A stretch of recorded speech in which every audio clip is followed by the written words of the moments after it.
Pensando nestes irmãos que nós ouvimos a história deles, se vocês escrevessem uma carta para eles, o que é que diriam?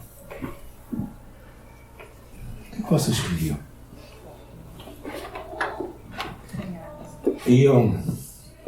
Iam dizer assim, isso vai passar? Eu acho que às vezes temos soluções muito simples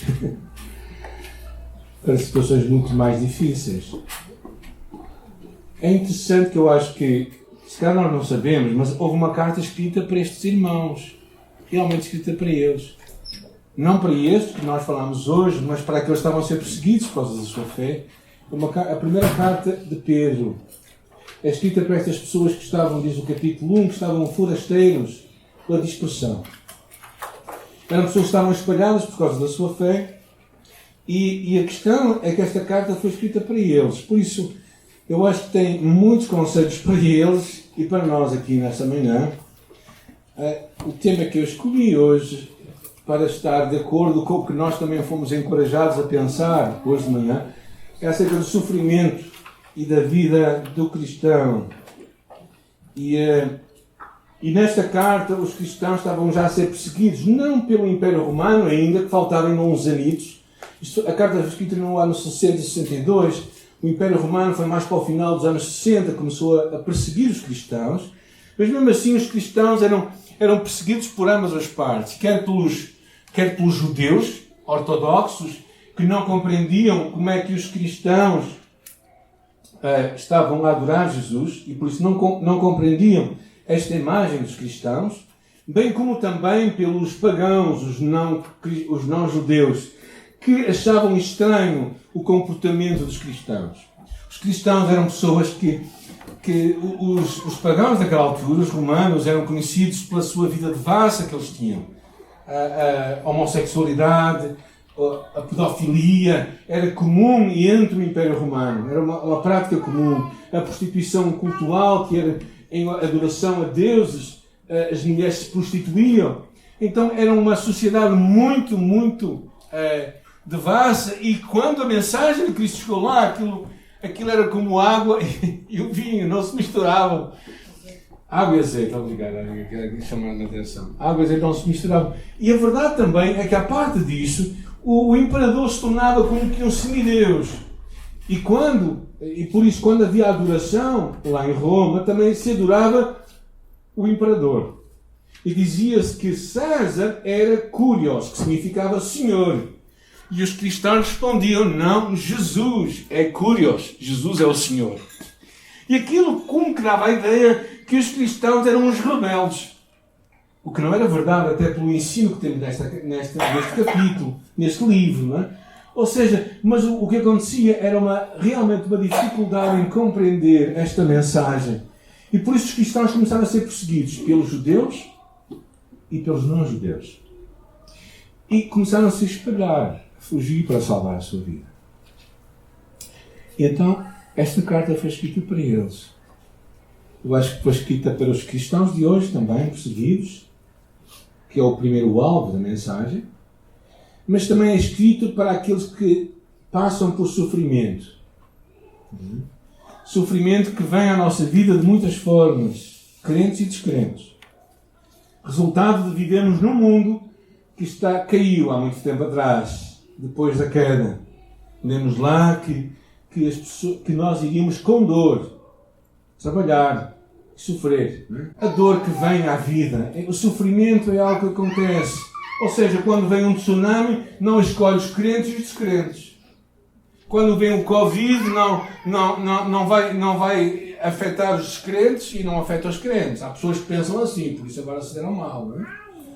Chegou a segunda dose da vacina esta semana para eu sentir o que eu não quero nunca ter, não é? Mas pronto. Ou seja, crises financeiras acontecem para pessoas crentes e descrentes. Eu acho que de alguma forma nós não pensamos às vezes isto.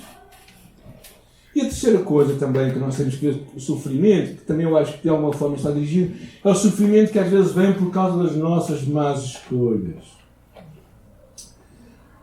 Por exemplo, um beijo mal dado em dois namorados pode resultar no nascimento de uma criança, não é? E até que os namorados se podem até arrepender mas a criança não desaparece. Ou seja, às vezes nós podemos receber o perdão, mas as consequências vão perdurar lá. Não é? Se nós, às vezes, fazemos más escolhas, por exemplo, num excesso de crédito, nos entusiasmamos com uma montra bonita que nós vemos e dizemos assim, aquilo só pode ser meu. E de repente chega ao fim do mês e o dinheiro só ficou no princípio. Não é? Porque o princípio desapareceu. Também o sofrimento vem daí. Então o que vamos hoje fazer é basicamente versículo a versículo, para procurarmos ser mais, acompanhar melhor a passagem, tirar as lições que Deus tem para nós nesta manhã. São preparados? Quem está preparado diz amém. Quem não está preparado, que se prepare. Porque a mensagem de hoje não é muito agradável, gente. E começa logo assim: não estranheis a provação que como fogo vos sobrevém, como se estivesse acontecendo alguma coisa estranha. Não estranhos o sofrimento. Ele vai acontecer para todos. Ele fala para quem? Começa com uma palavra que está aí. Amados. Amados irmãos. Ou seja, quando há muitos irmãos que de alguma forma têm aquele clique na cabeça que nós não vamos ser tão afetados pelo sofrimento. E por isso não recebemos bem o sofrimento.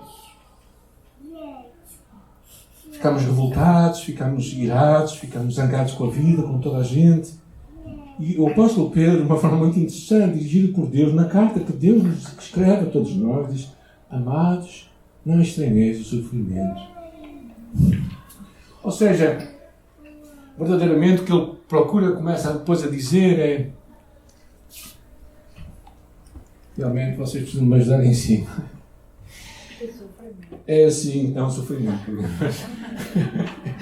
Mais um bocadinho mais, obrigado. Ok. Basicamente ele procura dizer que ser cristão não nos torna imunes ao sofrimento. Até fala aqui de um fogo que vai vir e que vai purificar, como o ouro é purificado e é separado das impurezas. O sofrimento, por vezes, vem à nossa vida para fazer isso. Mas nem sempre há uma ligação entre o pecado e o sofrimento. Há muitas vezes que ele simplesmente acontece. A minha esposa passou pelo processo de cancro há um ano e meio atrás, quase já 2 anos, não é? E naturalmente nós estávamos à espera. Nós estávamos a contar, nós estávamos a fazer planos. Os nossos planos eram outros, era ir à Grécia e à Albânia, que tanto desejávamos há tanto tempo, fazíamos planos, comprámos as passagens e tudo, mas os planos de Deus foram outros. Parece estranho dizer-vos isto, mas eu acredito sinceramente que foi propósito de Deus para nós.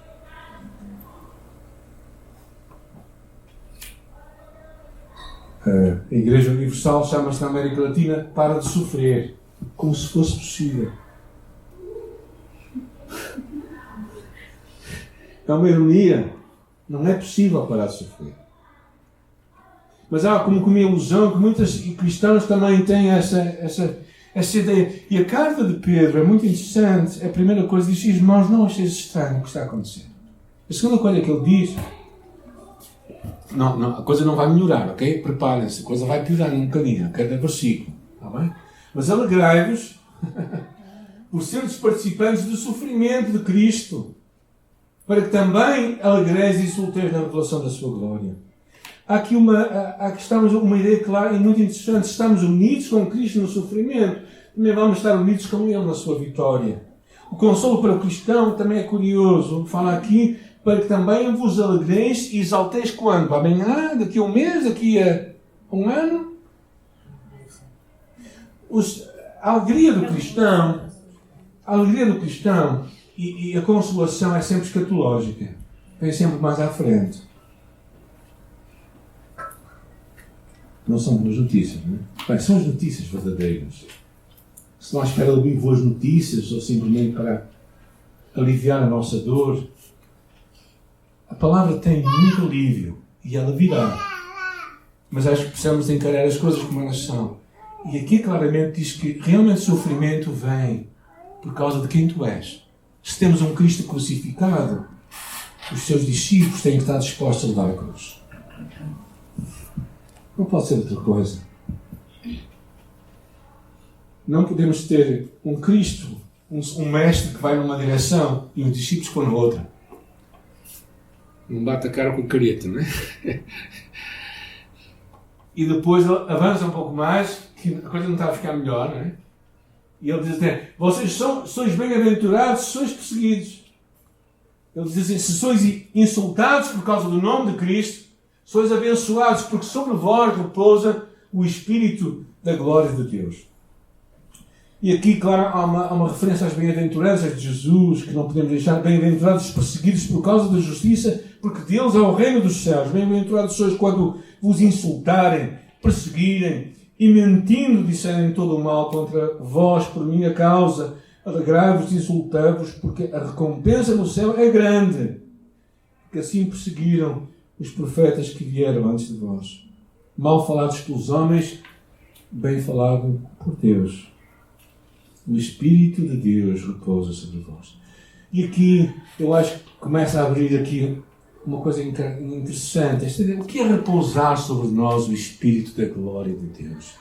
A glória de Deus é o Shekinah de Deus. É a manifestação da presença de Deus. No Velho Testamento, algumas vezes a presença de Deus vinha tão real sobre o povo de Deus, quando descia sobre, por exemplo, quando descia sobre o templo, sobre o tabernáculo, que a presença de Deus enchia todo o lugar. E a promessa aqui é que quando nós passamos por perseguição por causa do seu nome, a glória de Deus vai descer sobre nós de uma forma incrível. Por isso é que somos bem-aventurados. Porque o Deus decide visitar-nos a nós, naquela hora em que nós estamos a ser perseguidos e perturbados por causa da nossa fé. E ele depois diz assim, mas tem cuidado. Cuida do sofrimento que vem das suas más escolhas. Ele diz, mas nenhum de vós sofre como homicida, ladrão, praticante do mal, como quem se intromete em negócios alheios, como quem manda bocas na internet, ou dá uns piropos no Facebook. Não espero que não receba nada de troca. Como aqueles que gastam demais no cartão de crédito e depois têm dificuldades em pagar. Ou seja, cuidado, que o teu sofrimento não venha daí. Mas, se sofreres como cristãos, não vos envergonheis disso. Ou seja, não tenhas vergonha, não te envergonhes de ser cristão. Não te envergonhes de dizer, jovens, eu sou virgem. Coisa do século XVIII? Não tenhas vergonha, se és jovem, de dizer, eu acredito na criação. E eu não tenho vícios. Pois estranho, não é? Como é que é possível não ter vícios? É isso. Isso é que não nos devemos envergonhar. E é muito interessante, porque eu percebi isto cedo da minha vida, quando era ainda criança, e lá na minha sala de aulas, naquele tempo, nós fazíamos sempre duas coisas no princípio da aula, que era, alguém sabe, quem tem mais de 50 anos? Era rezar e o hino nacional, não é? E aquela parte do hino nacional eu ainda estava de pé, mas a parte da reza, a minha mãe foi fazer um pedido especial à professora para que eu não fizesse a reza, não é? Então vocês imaginam uma sala de aula, uma criança como eu, de 7, 8 anos, numa sala de aulas de 20 crianças, era o único que estava sentado. Era tipo aquela imagem dos 3 amigos. Foi assim que eu me senti. Mas assumi a minha fé desde jovem. Quando cheguei ao serviço militar, lembro muito bem, o primeiro dia nos comandos, era-nos assim. Eu disse que eu não ia mentir, porque eles queriam que eu dissesse que eu era voluntário, disse que não. Diz assim, rapaz, se você não vai mentir, vai passar muito mal aqui. Eu percebi o que eles queriam dizer, e realmente a vida não me correu lá muito bem lá, mas eu fui cristão lá.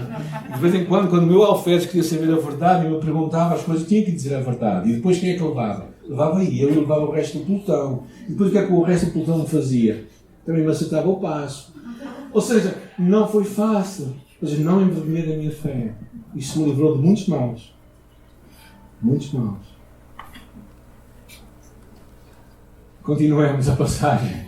que as coisas não são muito fáceis, não é? E aqui a coisa fica um pouco mais difícil. Dizê-lo assim, porque chegou a hora de começar o julgamento pela casa de Deus. Deus te ama, Deus não te vai deixar fazer o que tu queres fazer sem trazer algum tipo de disciplina à tua vida. Ele te ama tanto que não deixa que tu continues a fazer asneiras na tua vida sem te entregue a ti próprio. Ele vai fazer algumas coisas. Outro dia eu orava com uma pessoa que está a fazer muito mais coisas na vida e eu orava assim, vocês agora vão fazer conta que não estão a ouvir, talvez agora, Senhor, fala sentir muito mal, fala sentir miserável. Às vezes eu faço estas orações. Sabem porquê? Por causa da alma dela. Porque há pessoas que acham que a vida vai bem e não percebem o quão mal ela está. Isto não é pedir maldição para ninguém. Eu não oro por maldição para ninguém. Eu oro por bênção, por arrependimento, por mudança de vida. Mas às vezes é preciso as pessoas chegarem a um ponto em que percebem que Deus está a apontar a sua mão sobre nós. Não porque pesa de castigo, mas porque pesa de amor. E por isso Deus não nos vai deixar, mesmo na nossa vida, fazendo más coisas, Deus não nos vai deixar entregues a nós próprios. Ele vai vir ao nosso encontro, Ele vai nos mostrar que Ele nos ama tanto, que Ele, de alguma forma, quer nos, não é castigar, mas é disciplinar. O castigo tem a ver com o passado, a disciplina tem a ver com o futuro. Deus não te vai punir pelos erros que tu fizeste, mas Deus vai ter em conta o que tu queres ser no futuro. E porque não te vai deixar entregue a ti próprio. E depois, terminando agora com melhores notícias, se calhar. Portanto, os que sofrem segundo a vontade de Deus devem confiar a vida ao fiel Criador, praticando bem. Confia em Deus. Confia que Deus é fiel. Confia que Deus é verdadeiramente amoroso e fiel. Ou seja, o que Pedro estava aqui a dizer, nós que sofremos pela vontade de Deus, entreguemos a nossa vida a Deus, confiemos o nosso futuro a Deus, confiemos o amanhã nas mãos do fiel Criador. O Deus que nos criou, que é fiel, que não muda a sua palavra, que não muda a sua aliança eterna conosco, que nos diz que nos ama, que mesmo que uma mãe se esqueça do seu filho, coisa que eu acho impossível que aconteça, mas que infelizmente acontece, Deus nunca, jamais se esquecerá de nós. Então este é o Deus fiel. É o Deus que cuida de nós. É o Deus que nos chama, mesmo no final deste capítulo, mesmo depois de dizer tudo o que Ele diz assim, confia em Deus. O sofrimento vai estar por aí. A perseguição vai estar por aí. Mas confia em mim, eu sou fiel, eu não vou mudar. Eu vou estar presente contigo. E verdadeiramente, Deus tem uma aliança conosco. O sofrimento não te vai separar de Deus. Porque Ele vai estar a trabalhar em ti. Ele vai estar contigo.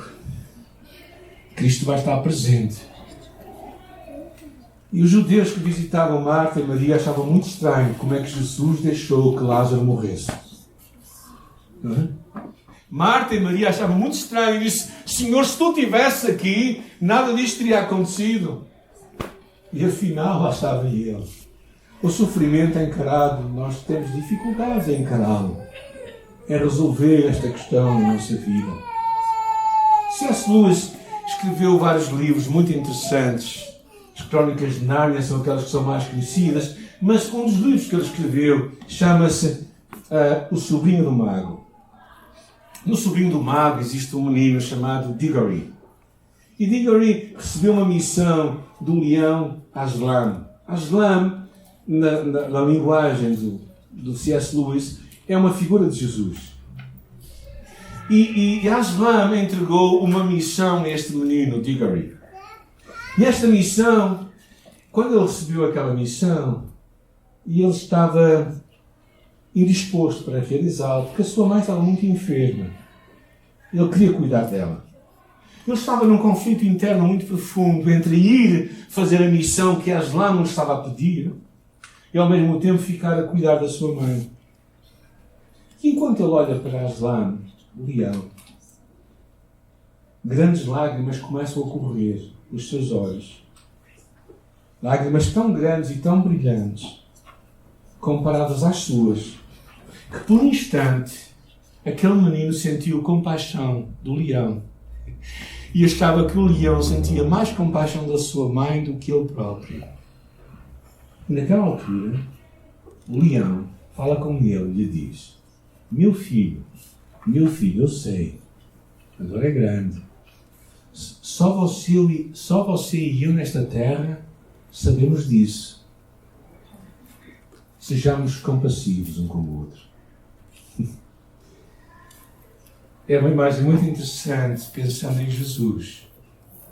Jesus, o nosso sumo sacerdote, Hebreus capítulo 4:15, que não se deixa de compadecer das nossas fraquezas, porque sabe que é sofrer. Cristo está presente todos os dias até à consumação dos séculos, no vale da sombra e morte.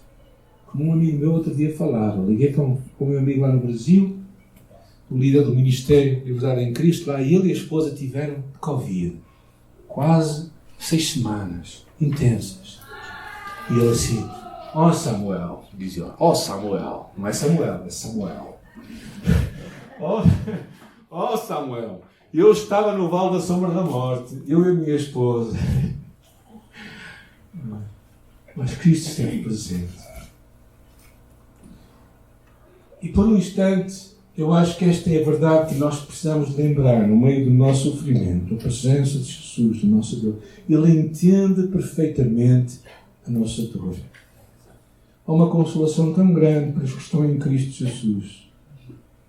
Diz que a palavra de Deus, diz lá em 2 Coríntios, assim: porque como as aflições são abundantes em nós, também é abundante a sua consolação. 2 Coríntios capítulo 1, versículo 5. O apóstolo Pedro, um pouco mais à frente, no capítulo 5, diz assim no versículo 10, muito interessante: e o Deus de toda a graça, que em Cristo vos chamou à sua eterna glória, depois de haver despadecido um pouco. Pronto, leitura dele, não é? Um pouco. Ele vos haverá de reabilitar, confirmar, fortalecer e alicerçar. Claro que Pedro percebia que havia um propósito para tudo. Muitas vezes tu e eu não vamos ser o propósito do nosso sofrimento. Às vezes podemos saber que fizemos uma má escolha, por isso temos que alombar, temos que levar o pelo, não é? Como se diz em português. Mas, às vezes podemos não saber a razão dele. Mas uma coisa sabemos, é que Deus vai usar aquilo para o nosso bem. Porque todas as coisas contribuem juntamente para o bem daqueles que amam Deus. Isto parece muito estranho. Só crentes é que podem acreditar nisto. Eu acho que só crentes podem acreditar nisto. Eu tenho que ser crente para acreditar nisto. Mas uma coisa que eu acho que o apóstolo abre um pouco as questões é tu e eu considerarmos a eternidade. Na verdade, a tua vida e a minha vida aqui nesta terra, que são quantos anos? 60? 60? 70. Mais. Alguém dá mais? 80. Depois de 80 já é um bocadinho mau, não é? Graças a Deus, então já pode ir até aí. Ou seja, nós, o que é 80 anos, considerando a eternidade que nós temos? O apóstolo Paulo nos ajuda a perceber, a ler o presente à luz da eternidade. Por isso não desanimamos, ainda que o nosso exterior se vá desgastando. Não sei se vocês já perceberam isso. Quem tem mais de 30 anos, de 40, já começa a perceber que o interior se vai desgastando. E o exterior, não? O exterior se vai desgastando. Okay? Dor. Pois a nossa tribulação leve e momentânea produz para nós glória incomparável, valor eterno. Pois não fixamos as coisas naquilo que é visível, mas no que não se vê. Pois as visíveis são temporárias, ao passo que as que não veem são eternas. O nosso exterior se está desgastando, mas o nosso interior se está renovando a cada dia. Porquê falar sobre este assunto? Logo numa altura em que estamos a pensar em de férias, alguns de nós, não é? Porque eu acho que é um assunto necessário nós pensarmos. O sofrimento é normal, natural. Não estranhemos. Não estranhemos se somos perseguidos por causa da nossa fé, do nosso seguir Jesus Cristo. Não pensemos que a coisa vai ficar aliviada. Por tu seres cristão, não vais sentir tanta dor quanto um não cristão. Vais sentir a mesma. E na verdade, quando Deus te quiser chamar a atenção, Ele vai começar por ti, não vai começar pelos outros. Porque tu és filho, os outros não são. Mas há uma coisa que não podemos esquecer. Somos chamados a confiar em Deus. Será que Deus é confiável?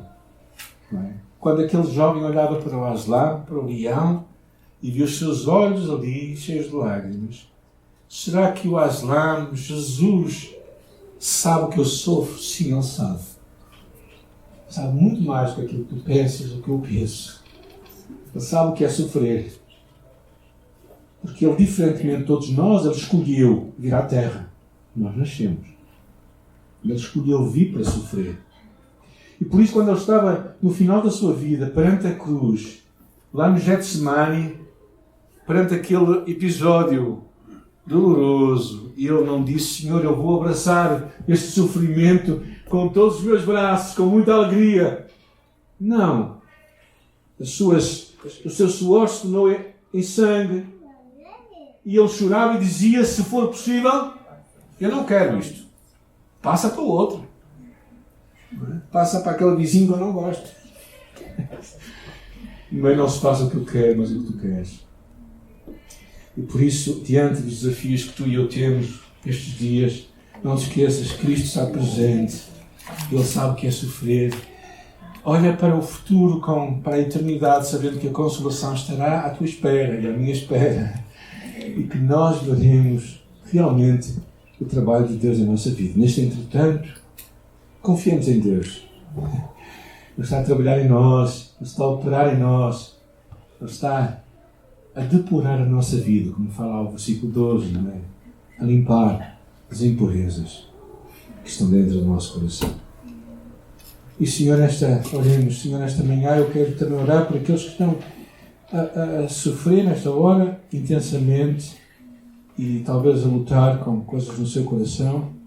Eu oro, Senhor, que Tu lhes dês coragem e fé e força e ânimo. Que olhem para Jesus. Olhem para Jesus. Tu és um Deus plenamente confiável. Eu te agradeço, Senhor, nestes anos que tenho vivido, estes poucos anos de vida.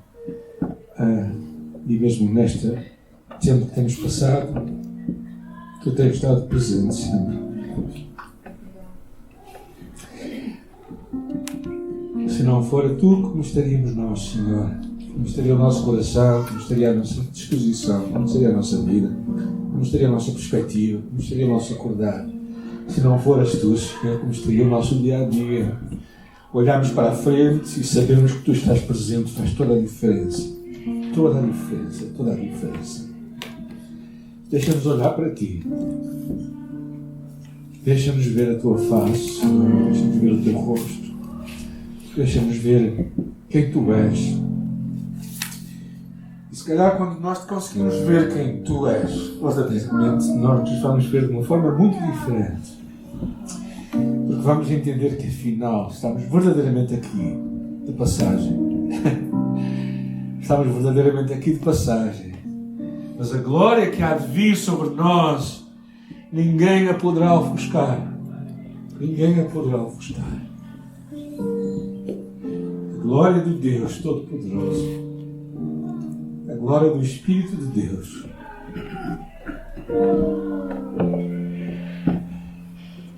Senhor, torna-te presente em nós. Tu estás presente, mas manifesta a Tua presença em nós, em nosso coração, no mais fundo do nosso ser, da nossa alma. Mostra-te este Deus capaz, poderoso, Salvador. E faz-nos olhar para Ti, para Te vermos. E se conseguirmos olhar para Ti, nós Te vamos ver, tal qual Tu és. E vamos perceber que o Teu amor é eterno por nós. Vamos perceber que nós que somos pais entendemos muito bem isso, que nunca jamais nos esquecemos dos nossos filhos, os amamos com toda a nossa vida, todo o nosso ser, tudo o que nós temos. Estamos dispostos a dar a nossa vida por eles, Senhor. quanto mais tu estás disposto a dar a tua vida por nós.